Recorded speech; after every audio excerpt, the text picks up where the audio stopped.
자, 오늘도 우리 모두에게 하나님이 살아 계시기에 행복한 안식일이 되기를 간절히 바랍니다. 이 시간 우리 주님과 더 밀접히 교제하는 예배의 시간이 되기를 바랍니다. 그 코로나를 기억하십니까? 이 코로나가 맨 처음에 등장했을 때에 얼마나 이 공포의 도가니에 우리가 쏠렸습니까? 굉장했잖아요, 그렇죠? 네. 마스크 착용 없이는 활동을 할 수가 없었고, 조금만 이상해도 방역 처리했고, 그 다음에 뭔가 이렇게 그 감염자가 있게 되면 그 사람들의 동선을 다 추적해 가면서, 그 다음에 집회가 금지가 되었고, 코로나 검사가 수시로 있었고, 그 다음에 걸린 사람은 격리가 되었고, 이것이 중국에서 시작되었지만 전 세계적 팬데믹으로 이렇게 확장하는데 아주 삽시간이었고, 세계적인 공포 사건이었는데, 지금 여러분들은 그 코로나 공포 속에 살고 있습니까? 아니면 기억도 이제 가물가물합니까? 그 위기는 기회다라고 하는 말도 있는데, 저는 이 코로나가 이제 발생하고 이 재림 성도들의 심령 가운데 이 추위를 지켜보면서 정말 때가 다 됐다, 이렇게 이 불안한 심령들을 가지고 이렇게 생애하게 될 때에, 야, 이거 재림교회에 뭔가 불붙겠다, 이제 이 재림, 예수님의 재림에 집중하는 삶을 살겠다, 뭔가 이 개선이 있고 회개가 있고 개혁이 있고, 그래서 영적인 큰 부흥이 일어나겠다. 그래서 이 선교적인 부흥, 이 품성 변화에 대한 큰 기대의 마음을 가지고 있었는데, 저부터 그렇지 않게 살고 있잖아요, 그렇죠? 지금 교회는 그 코로나 이전과 이후를 비교하게 될 때에, 우리가 이 성경적으로 본다고 하게 되면 이 사건 이후에 우리들의 신앙은 더 겸비하고 더 정결하고 더 뜨거운 신앙으로 탈바꿈 되었어야 정상인데, 그런데 오히려 역으로 가고 있지 않나. 이 코로나 공포보다 더 두려운 마음이 찾아옵니다. 영적인, 양적인 감소가 이 교회마다 있고, 재림교회도 마찬가지고, 이 화요일 저녁 예배가 없어진 교회가 참 많아요. 재림교회 안에서도 이 화요일 저녁 예배를 드리지 아니하는 교회들이 있고, 그나마 좀 나은 교회는 이렇게 또 온라인 예배를 드리는 경우가 있고, 이거는 이전보다 참 안 좋은 쪽으로 흘러가고 있는데, 이러한 마비 상태가, 영적인 마비 상태가 우리들의 운명을 어떻게 이끌고 갈지 참으로 두렵습니다. 사도 시대에 초대교회에 큰 위기가 있었음을 우리는 사도행전을 통하여 알죠. 그것이 무엇이었냐면 핍박이었어요. 핍박. 그리스도를 믿는 신앙과 그리스도의 이 복음을 전하는 활동을 박멸하기 위하여 예수 믿는 사람들을 대상으로 한 이 거대한 핍박 사건이 있었어요. 알다시피 스데반의 순교가 있었고, 스데반의 순교를 기점으로 이 핍박의 불길은 헐헐 타올랐습니다. 핍박을 피하여 성도들이 뭐 했어요? 흩어졌어요. 이때에 교회의 환경에 큰 변화가 생깁니다. 교회당 예배가 가능했어요? 이러한 집회 장소에서 모이는 그러한 예배가 가능했어요? 어려웠단 말이죠. 사도행전 8장 1절에 있는 말씀 보면, 사울이 그의 죽임당함을 마땅히 여기더라. 그날에 예루살렘에 있는 교회에 큰 핍박이 나서 사도 외에는 다 유대와 사마리아 모든 땅으로 흩어지니라 그랬어요. 교회당 예배가 쉽지 않았기 때문에 성도들이 다 흩어지는 거예요. 흩어진 성도들이 이러한 교회에서 예배를 드리기보다는 이제 가정에서 소규모적으로 예배를 드리게 됩니다. 하지만 그들은 복음을 전하는 일에 두려워하지 않았어요. 예? 이 핍박이 있었지만, 이 복음을 증거하는 것을 차단시키기 위하여 핍박이 있었지만 그 복음을 증거하는 일에 두려워하지 않았다. 그 당시의 성도들은, 그들은 숨지 않았어요. 우리 최종원 장로님은 그 반란군이 쳐들어왔다고 해서 이 읍내로 도망쳤지만 이들은 숨지 않았어. 숨지 않았어. 장로님 잘하신 거예요. 잘하신 거예요. 8장 4절에 있는 말씀을 보면 그 흩어진 사람들이 두루 다니며 복음의 말씀을 전할세 그랬어요. 결코 두려워하지 아니하고 흩어진 사람들이 두루 돌아다니며 복음을 증거했다. 그들 중에 누가 있었냐면 빌립이 있었어요. 그들 중에 두려움 없이 이 복음을 증거하기 위하여 이곳저곳을 돌아다니는 그 무리 중에 한 사람, 누가 있었냐면 빌립 집사가 있었습니다. 사도행전 6장에 있는 말씀을 보면, 형제들아 너희 가운데서 성령과 지혜가 충만하여 칭찬 듣는 사람 7을 택하라.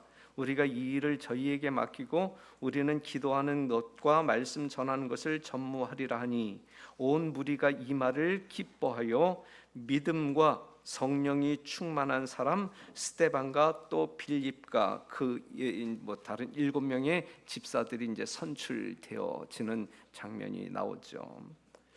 여하튼 이 빌립이라고 하는 이 집사가 있었는데, 이 말씀에 근거한다고 하게 되면 그는 믿음과 성령이 충만한 사람, 모든 사람들에게 칭찬을 듣는 사람이었음에 틀림이 없습니다.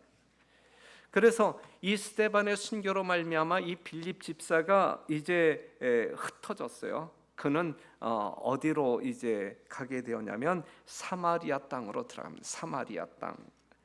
빌립 집사는 그곳에서 이제 전도하기 시작합니다. 사도행전 8장 5절. 빌립이 사마리아 성에 내려가 그리스도를 백성에게 전파하니, 무리가 빌립의 말도 듣고 행하는 표적도 보고 일심으로 그의 말하는 것을 쫓더라. 많은 사람들에게 붙었던 더러운 귀신들이 크게 소리를 지르며 나가고, 또 많은 중풍병자와 안진뱅이가 나으니 그 성에 큰 기쁨이 있더라 그랬어요. 그 성, 어떠한 성? 사마리아 성.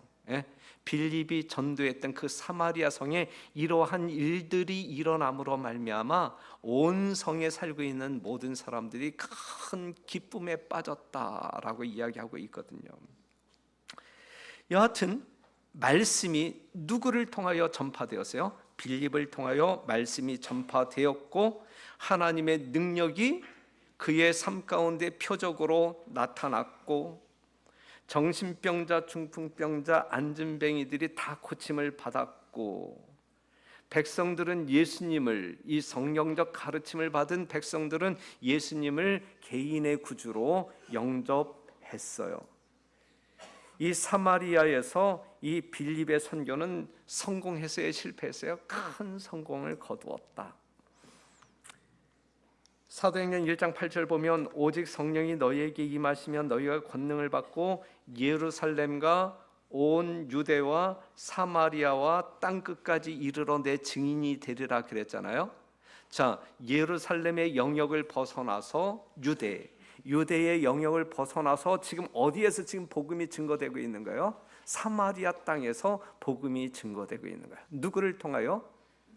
성령 충만한 빌립 집사를 통하여 이 사마리아 땅에, 이 지경을 넘어, 유대 지경을 넘어 사마리아 땅에 복음이 증거되고 있는 것입니다. 예수님께서 하신 말씀이 성취되고 있는 거예요. 우리는 지금 이 시대를 살아가고 있는데 하나님의 말씀이 성취되어지는 과정 속에 살아가고 있는 거예요. 여러분들이 하나님의 뜻을 이루지 아니한다 할지라도 하나님의 뜻은 필연코 성취되는 거야. 예? 다시 말씀드리지만 하나님께서 이 역사를 주관하실 때에 여러분들이 하나님과 동역하지 아니한다 할지라도 하나님의 사역은 맞춰집니다. 틀림없이 하나님의 방법과 능력대로 맞춰집니다. 그런데 중요한 것은 하나님께서 하나님의 사역을 이루시고 맞추실 때에 내가 어떠한 역할을 하느냐가 중요한 거야. 예? 여러분들이 아무 것을 안 한다 할지라도 하나님의 뜻은 이루어진다니까요. 그런데 여러분들이 소용없는 무료한 무가치한 존재로 생각하게 될 때에 여러분들이 하늘 생명책에 쓰여진 여러분들의 이름이 지워질지 안 지워질지는 저는 몰라요. 예? 여하튼 하나님께서 역사를 이루실 때에 하나님과 함께하는 여러분과 제가 되기를 간절히 바랍니다. 그런데 이제 빌립이 아직 사마리아 땅에서 이제 복음 사역을 하고 있을 때에 이제 이 천사의 명령을 받게 되는데 어떤 명령이냐면 사도행전 8장 26절 주의 사자가 천사죠. 주의 사자가 빌립더러 일러 가로되 일어나서 남으로 향하여 예루살렘에서 가사로 내려가는 길까지 가라 하니 그 길은 광야라 그랬어요. 그러니까 천사가 빌립에게 나타나서 이제 뭔가 이 사명을 지정하는데 여하튼 가라. 그런데 광야길을 가라. 27절 보니 일어나 가서 보니 그래. 일어나 가서 보니 남으로 향하여 예루살렘에서 가사로 내려가는 길까지 가라 하니 그 길은 광야라. 먼 길이었어요. 쉬운 길이었어요. 힘든 길이었어요. 힘든 길이었어요. 그런데 왜 가야 하는지 가야 할 이유를 모르고 지금 가고 있는 거예요. 이러한 명령을 받은 빌립 순종했어요? 순종하지 않았어요? 예, 이러한 상황임에도 불구하고 하나님의 말씀에 순종합니다. 즉시 일어나 갔다 그랬어요. 이것이 오늘 이 시대를 살아가고 있는 하나님의 참 백성인 여러분들 삶 가운데 나타나야 할 특징 아닐까? 하나님 가라사대 앞에서 하나님께서 말씀하심에 명하심에 그 앞에서 우리는 즉시 일어나 움직이는 성도들이 되어야 돼요. 내일 할게요. 난 지금 못해요. 내일 할게요. 모레 할게요. 내년에 할게요. 이 일에선 안 된단 말이에요. 하나님의 말씀을 명을 듣자마자 즉시 일어나 움직이는 우리 공릉동교회 살아있는 주의 백성들 되기를 간절히 바랍니다. 즉시 일어나 갔단 말이에요. 누가? 빌립이. 누가 갔어요? 여러분들이 움직였단 말이죠. 그런데 가서 보니까 그 이유를 가서 보니까 그 이유를 알겠어요. 그렇죠. 가서 보니까 집사 빌립은 전도의 사람이었습니다. 하나님의 명령 앞에 이유를 묻지 않고 즉각적으로 순종하는 선교인이었습니다. 그가 하나님께서 가라신 그 광야에 도착했을 때 누구를 만나요? 에디오피아 여왕 간다게의 모든 국고를 맡은 높은 지위에 있는 내시를 만나게 되었습니다. 그 에디오피아 내시를 만나는 순간 하나님께서 나를 보내신 목적이 이것이었구나를 깨닫게 된단 말이에요. 깨닫게 된단 말이에요. 이 에디오피아 내시는 어떠한 사람이냐면 다시 한번 사도행전 8장 27절에 있는 말씀 볼 때 에디오피아 사람 곧 에디오피아 여왕 간다게의 모든 국고를 맡은 큰 권세가 있는 내시가 예배하러 예루살렘에 왔다가 돌아가는데 뭘 타고? 병거를 타고 선지자 이사야의 글을 읽더라 그랬어요. 그냥 쉽게 이야기한다고 하게 되면 그냥 뭐 이렇게 재무장관이라고 그냥 이해해도 좋을 것 같아요. 재무장관. 그런데 그는 이방인이었어요. 유대인이 아니고 이방인이었단 말이죠. 그는 높은 사람이었어요. 높은 사람이면서 그는 어떠한 사람이냐면 그는 하나님을 예배하는 사람이었다. 그는 에디오피아 이 아프리카에 살면서 하나님을 예배하기 위하여 예루살렘에 왔다가 다시 돌아가는 길에 지금 이 빌립을 만나는 것이거든요. 그렇죠? 중요한 것은 그는 하나님을 예배하는 사람이었단 말이죠. 하나님은 그러한 사람을 주목하신다. 오늘 설교 제목이 뭐예요? 하나님이 주목하는 자. 저는 여러분 모두가 우리 하나님이 항시 주목하는 대상들이 되기를 간절히 바라는 마음으로 이 말씀을 지금 나누고 있는 거예요. 그런데 우리 하나님은 이 에디오피아 내시와 같은 사람을 뭐 하고 있어요? 지켜보고 있는 거예요. 주목하고 있는 거예요. 예. 요한복음 4장 23절 하나님께서 참으로 예배하는 자들은 신령과 진정으로 예배할 때가 오나니 곧 이때라 아버지께서는 이렇게 자기에게 예배하는 자들을 찾으시느니라 그랬거든요. 이 에디오피아 내시처럼 하나님을 예배하는 사람들을 우리 주님께서는 주목하시고 찾으신단 말이에요. 여러분들이 신령과 진정으로 이 시간 하나님을 경외하게 될 때에 하나님은 결코 여러분들을 이렇게 지나치지 않는다, 주목하여 보신다라고 하는 사실을 기억하시고, 지금 우리 하나님이 지금 여러분들을 주목하고 계시다라고 하는 이 현실감 있는 그러한 마음을 가지고 예배에 집중하시기를 바랍니다. 그 다음에 그는 진리를 탐구하는 사람이었다. 진리를 탐구하는 사람. 하나님은 그러한 사람을 찾으신단 말이에요. 주목하신단 말이에요.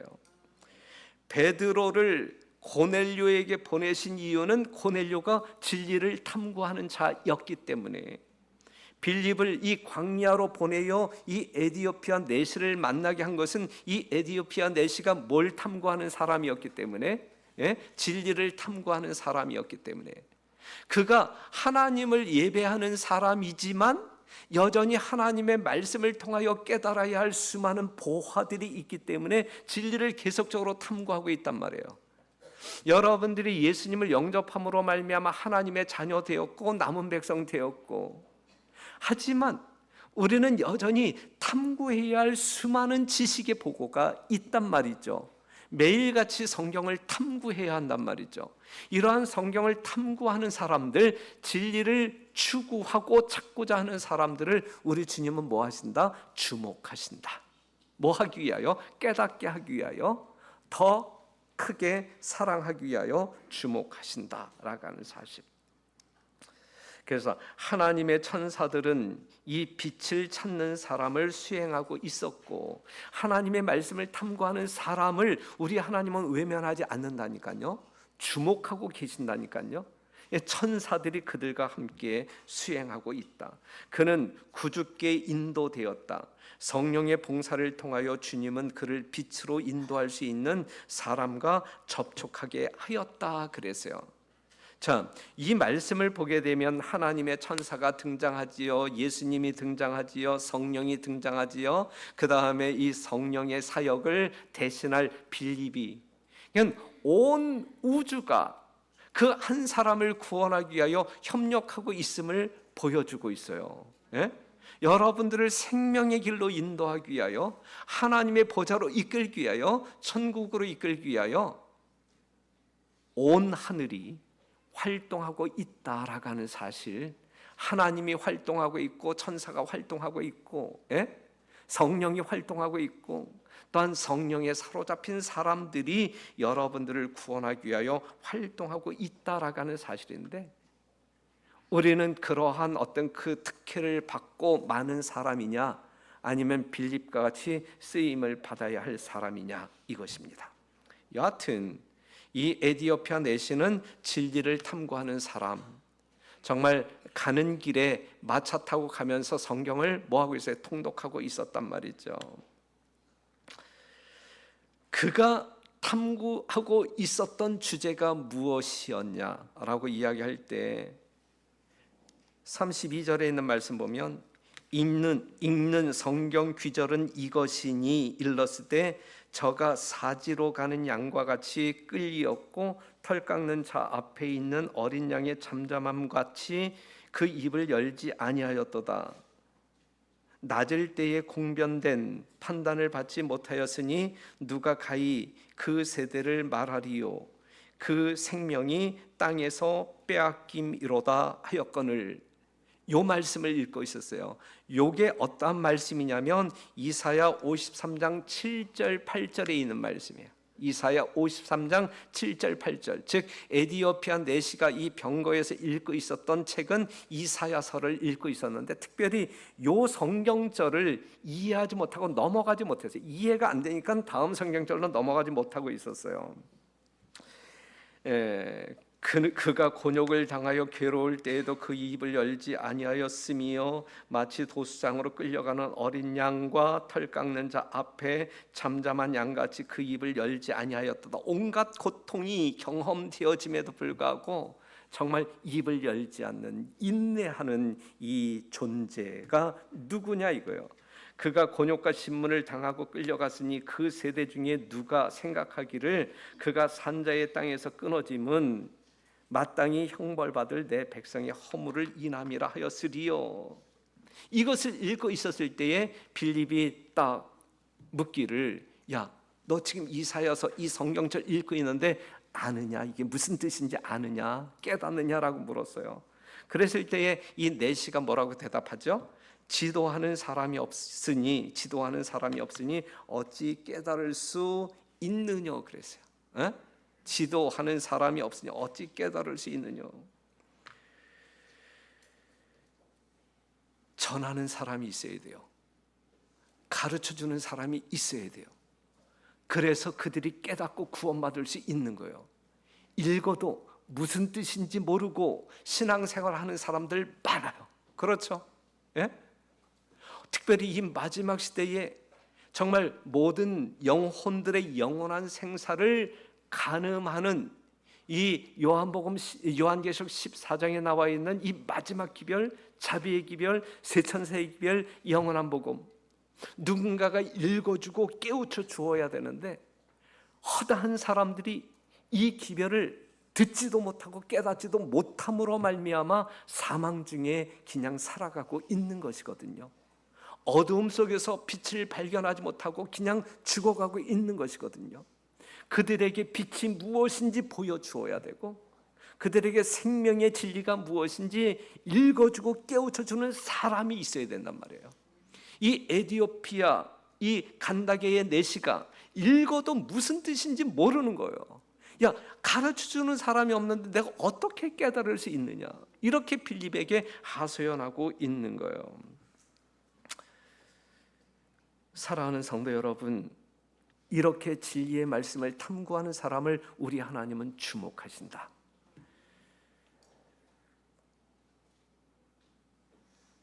그래서 이제 내시가 빌립에게 묻습니다. 어떻게 묻냐면, 내시가 빌립더러 가로되 청컨대 묻노니 선지자가 이 말한 것이 누구를 가리킴이뇨. 정말 이 도수장으로 끌려가는 이 양처럼 아무 소리 없이, 예? 이 자가 진짜 누구냐, 이게 이 이사야가 이야기하고 있는 이 자가 누구냐, 결국 이 땅에서 생명이 끊어질 이 주인공이 누구냐라고 묻는 거예요. 이는 누구냐, 예?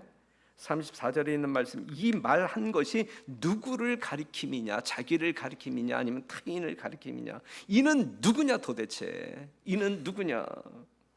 도수장으로 끌려가는 양같이 죽음의 장소로 나아가는 이는 누구냐 이거지.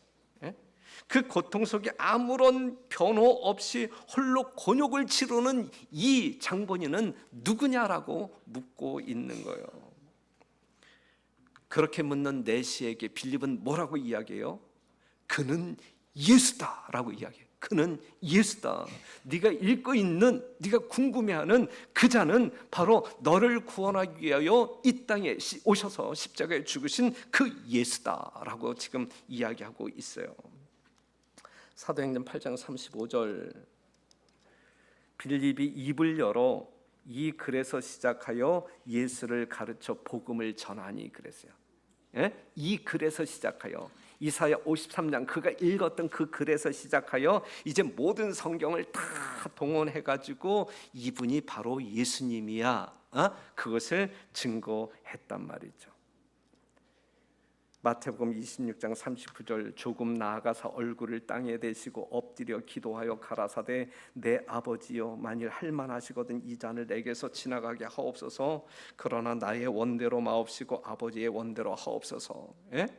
정말 이사야 53장에 나와 있는 이 예수님이 모든 고통을 감내하시면서 인류의 구속을 위하여 죽어가시는 그 모습을 지금 빌립은 그 내시에게 증거하고 있는 것입니다. 그 시련의 때에 하나님의 아들의 인성은 떨렸다 그랬어요. 이 겟세마네 동산에서 이제 이 마지막 기도를 드리시는 예수님의 인성은 떨렸다. 지금 그분은 제자들의 믿음이 흔들리지 않도록 기도하는 것이 아니라 시험받고 고통당하는 자신의 영혼을 위하여 기도하셨다. 두려운 순간 세계의 운명이 결정되려고 하는 순간이 이르렀다. 예수님의 어떠한 결정에 따라서 인류의 운명이 좌우되는 거예요. 그 위기의 순간을 말하고 있는 것인데 온 인류의 운명이 저울 위에서 떨고 있었다. 그리스도께서는 지금이라도 범죄한 인류가 마셔야 할 잔을 거절하실 수도 있으셨다. 지금도 이 일은 너무 늦지 않았다. 얼마든지 이 구속 사역을 예수님은 포기할 수 있었다. 그렇기 때문에 여러분들의 운명이 바로 그 순간 떨리고 있었던 거예요. 하지만 마태복음 26장 42절 다시 두 번째 정말 포기하고 싶은 이 잔을 내게서 옮기시옵소서 이렇게 간절히 부르짖는 이 예수님, 정말 십자가의 죽으심을 포기하고 싶은 그 절정의 위기 순간, 위기의 절정. 하지만 그는 다시 두 번째 하나님께 나아가서 기도하여 가라사대 내 아버지여 만일 내가 마시지 않고는 이 잔이 내게서 지나갈 수 없거든 아버지의 원대로 되기를 원하나이다 하시고, 이 말씀의 상황을 시대의 서망에서는 이렇게 이야기하고 있어요. 그러나 이제 인류의 역사가 구주 앞에 펼쳐진다. 그분은 율법을 범한 자들을 그대로 버려두신다면 틀림없이 멸망당할 것을 보신다. 지금 어느 순간에 지금 이 광경을 보고 있는 것이냐면 예수님이 정말 포기하고 싶을 만큼 고통하고 있을 때에 바로 율법을 범한 사람들을 진짜 도와주지 아니한다고 하면 그대로 버려두신다면 틀림없이 멸망당할 것을 보신다. 그분은 인류의 무력함을 보신다. 그분은 죄의 세력을 보신다. 운명 지어진 세계의 재난과 비탄이 그리스도 앞에 떠오른다. 예수께서는 세계의 절박한 운명을 바라보시며 결심하신다. 결심하신다. 그분은 자신에게 어떤 희생이 요구될지라도 인간을 구원하려고 하신다. 멸망하는 무수한 인간이 그분을 통하여 영생을 얻을 수 있도록 그분은 피의 침례를 받아들이신다. 죽음을 받아들이신다. 이거거든요. 이거. 사랑하는 성도 여러분, 지금 이러한 설명을 지금 이 내시에게 이야기하고 있는 거예요. 왜냐하면 이사야 53장 7절 8절의 내용이 그가 읽고 있었던 내용이 바로 이러한 예수님을 지금 묘사하고 있기 때문에 그래요. 예수님은 지금 네가 읽고 있었던 그분은 예수님인데 예수님이 지금 이러한 상황 가운데서 너를 위해서 죽었다라고 하는 사실을 말해주고 있어요. 빌립의 설명은 얼마나 자세했을까? 얼마나 자세하게 가르쳤을까? 한 영혼을 살리기 위하여 얼마나 자세하게 정말 설명을 했을까? 마치 누가복음 24장 25절에서 27절에 있는 말씀, 이 엠마오로 내려가는 제자들, 이 정말 무지한 제자들에게 예수님이 말씀을 가르쳤듯이 말이죠. 27절에 있는 말씀만 읽으면 이에 모세와 및 모든 선지자의 글로 시작하여 모든 성경에 쓴 바 자기에 관한 것을 자세히 설명하시니라 그랬어요. 성경, 이 성경이 누구에 대하여 증거한다 그랬어요? 예수님에 대하여 증거한다 그랬잖아요. 이 성경을 정말 다 동원해서 자세하게 우리의 구주는 예수님이시다라는 사실을 자세하게 설명하면서 믿도록 이끌었다 이거예요. 이끌었다.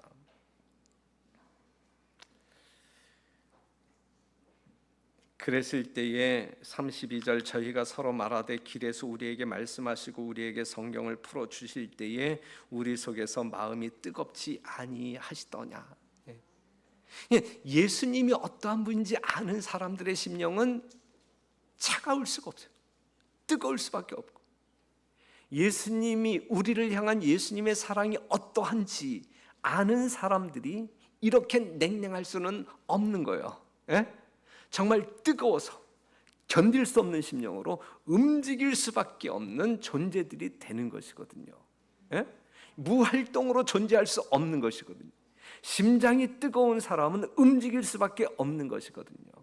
사랑하는 성도 여러분, 하나님의 말씀을 자세히 이해함으로 말미암아 진짜 살아 움직이시는 예수님 만나 동행하시는 여러분 되시기를 바라고, 그 예수님의 심장 속에서 쏟아지는 하나님의 사랑이 무엇인지 맛보아 알므로 말미암아 여러분들의 심장 또한 뜨거움 가운데 여러분들의 모든 손과 발을 움직이는 그러한 능력의 근원이 되기를 간절히 바랍니다.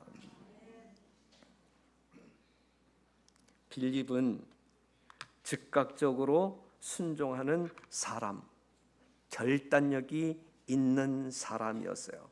36절 길 가다가 물 있는 곳에 이르러 내시가 말하되 보라 물이 있으니 내가 침례를 받음에 무슨 거리낌이 있느냐 그랬어요. 누구든지 그리스도와 합하여 침례를 받는 자는 그리스도로 옷 입었느니라 그랬잖아요. 그런데 우리는 내일 일을 자랑할 수 없는 사람들이잖아요. 바로 오늘이라고 하는 이날 내가 예수님을 만났다고 하면 그 예수님과 영원히 동행하고자 하는 결단을 우리는 내려야 할 것이거든요. 지금 빌립을 통하여 이 내시가 예수님을 소개받았을 때에 그가 큰 감동으로 깨닫게 되거든요.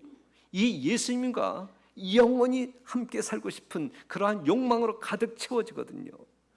그가 순간적으로 결단 내려요.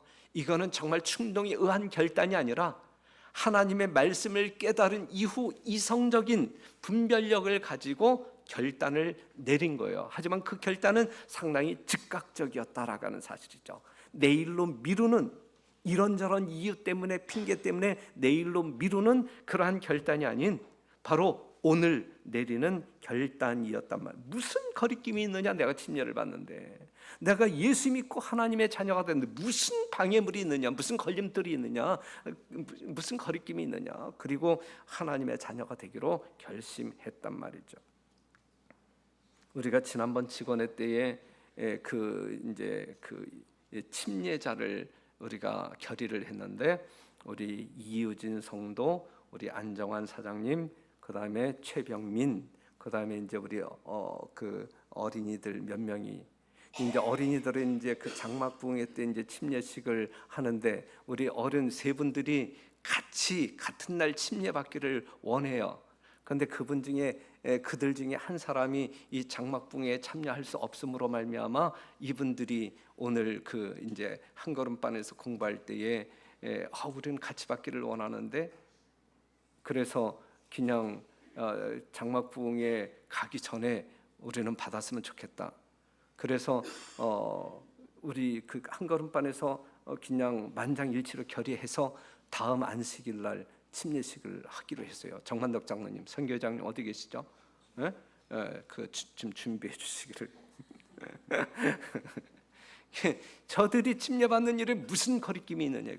에티오피아 내시가 침례를 받는 일에 무슨 거리낌이 있느냐 이거요. 안식일을 지키는 것이 무슨 거리낌이 있을 것이고, 하나님의 계명을 지키는 것, 하나님께 헌신하는 것, 복음을 전하는 그 무엇이 거리낌이 있겠느냐? 예수 그리스도가 나를 이처럼 사랑하고 나를 구원하신 구주이신데 말이죠. 그렇죠? 그래서 로마서 8장 35절에 있는 말씀을 보면, 누가 우리를 그리스도의 사랑에서 끊으리요?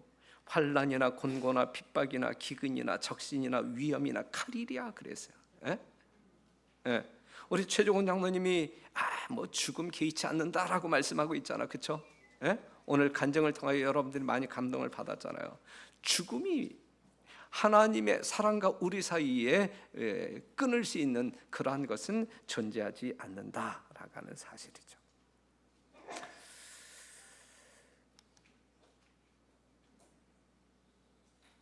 이제 그 물이 있는 곳에서 침례를 받고 올라왔을 때에 주의 영이 빌립을 이끌어 간지라 그랬어요. 그러니까는 이 에디오피아 내시는 침례 증서도 못 받았고 꽃다발도 못 받았고 성경이라고 하는 선물도 못 받았어, 그렇죠? 물에서 올라오자마자 이 빌립은 침례자 이 빌립은 온데간데 없이 사라졌단 말이죠. 침례 축하 파티도 없이. 그러니까 이 빌립은 한가롭지 아니한 사람이야. 이 성령에 쫓기는 사람이라, 그죠?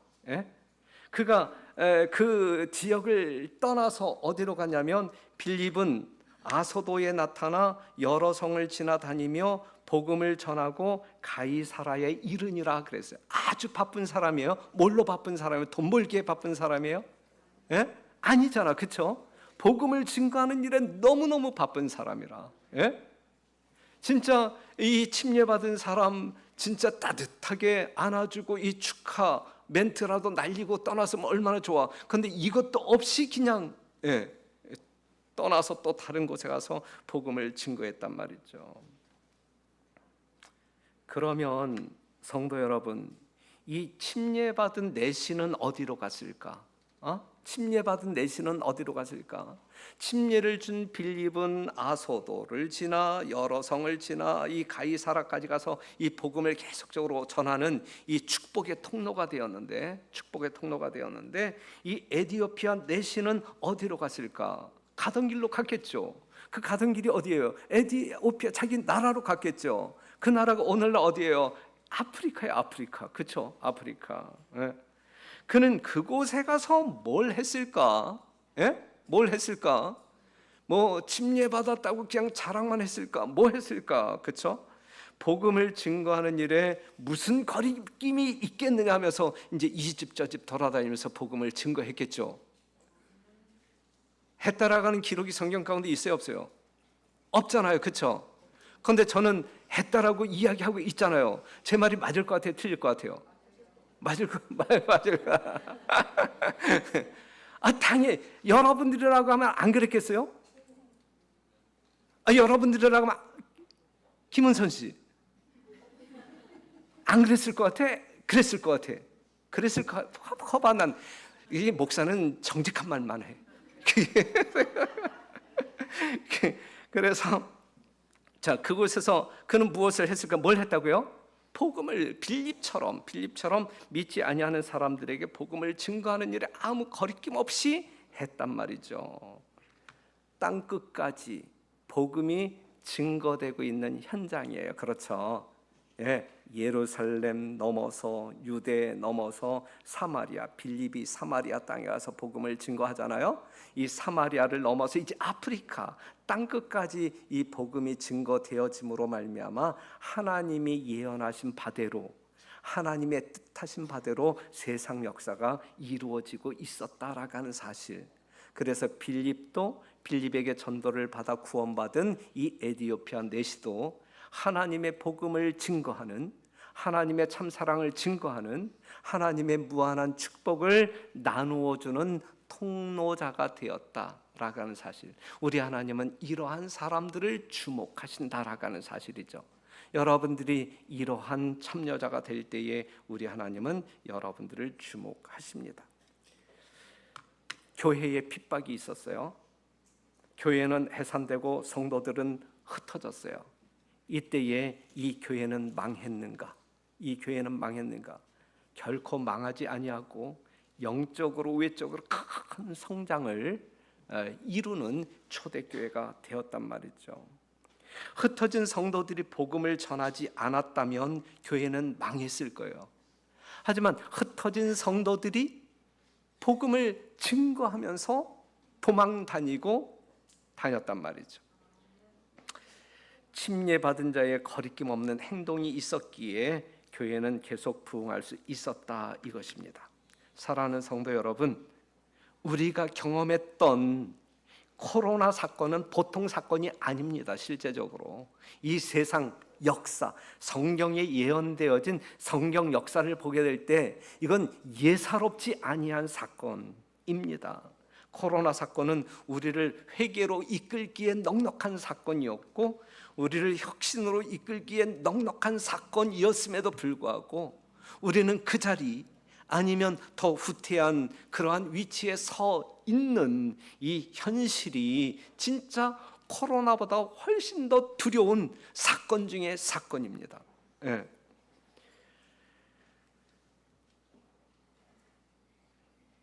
변해야 합니다. 우리는 변해야 합니다. 예수님의 재림을 맞이하기 위하여 우리는 변해야 합니다. 하늘 가기 위하여 우리는 변해야 합니다. 변해야 살 수 있어요. 변해야만 우리가 하늘에 갈 수 있어요. 여러분들의 죄가 버려지고 품성이 변화되어야만 되고 정말 이 교회의 영적인 부흥이 이루어져야만 되는 것이고 그리하여 주님 이 땅에 오시어 주목했던 예배자들, 주목했던 전도자들을 찾아 하늘로 데려가실 것입니다. 하나님이 주목하는 자 누구? 우리 공릉동교회 모든 성도 되기를 간절히 바라면서 말씀을 마치겠습니다.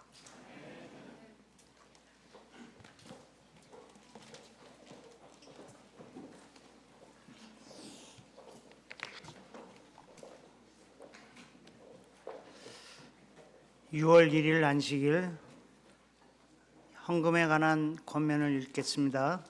나는 하늘에서 내려온 살아있는 떡이니 사람이 이 떡을 먹으면 영생하리라. 내가 줄 떡은 곧 세상의 생명을 위한 내 살이니라 하시니라. 요한복음 6장 52절 말씀입니다. 헌금하시겠습니다.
이제는 아버지의 크신 능력과 예수 그리스도의 넘치는 사랑과 성령의 감동감화심이 아버지께 부르심을 받은 우리 공동동교회 모든 성도들의 마음과 가정과 사업장에 함께 하시며 또한 예물을 드린 성도들의 심령마다 복을 주시며 예물의 복을 주시어 아버지의 영광을 나타내게 하여 주옵시기를 우리 구주 예수님의 이름으로 간절히 축원합니다. 아멘.